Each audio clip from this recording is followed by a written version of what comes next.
Biro Statistik Nasional Cina bakal melakukan survei sampel penduduknya di November untuk merencanakan kebijakan penduduk yang lebih baik di tengah krisis populasi. Angka kelahiran di Cina nampaknya itu makin lesu, bahkan rekor terendah dalam 6 dekade terakhir. Populasi menua ataupun aging population itu terjadi lebih cepat, padahal pemerintah sudah melakukan beragam cara termasuk meningkatkan angka kelahiran, termasuk pemberian insentif bagi keluarga yang memiliki lebih banyak anak, serta memperbanyak fasilitas penitipan anak. Cakupan survei mengenai perubahan populasi itu akan fokus pada wilayah perkotaan dan juga perdesaan di seluruh negeri.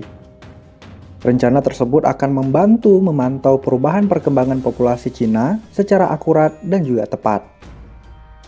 Menjadi dasar bagi pemerintah untuk merumuskan kebijakan terkait ekonomi, pembangunan sosial, hingga kependudukan nasional. Cina terakhir kali melakukan sensus penduduk sekali dalam 1 dekade pada bulan November 2020 lalu.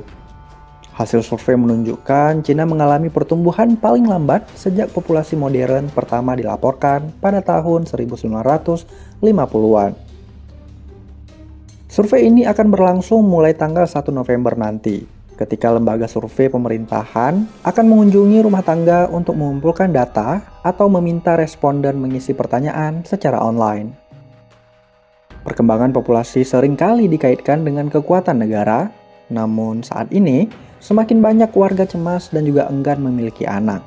Utamanya soal kekhawatiran masyarakat membesarkan anak dalam beban finansial dan juga mental. Biaya penitipan anak itu juga relatif tinggi. Sementara para warganya dibuat dilema dengan keputusan berhenti berkarir di tengah biaya hidup yang terlampau mahal.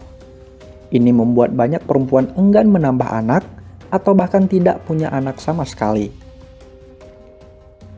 Diskriminasi gender dan juga stereotip tradisional mengenai perempuan yang mengasuh anak itu juga masih tersebar luas di seluruh negeri. Pihak berwenang dalam beberapa bulan terakhir itu telah meningkatkan retorika mengenai pembagian tugas mengasuh anak, tetapi cuti ayah masih terbatas di sebagian besar provinsi. Negara Cina juga melaporkan penyusutan jumlah penduduk sebanyak 850.000 jiwa dari populasinya 1,41 miliar jiwa pada tahun 2022. Hal ini menjadi penyusutan pertama penduduk Cina yang dilaporkan sejak tahun 1961.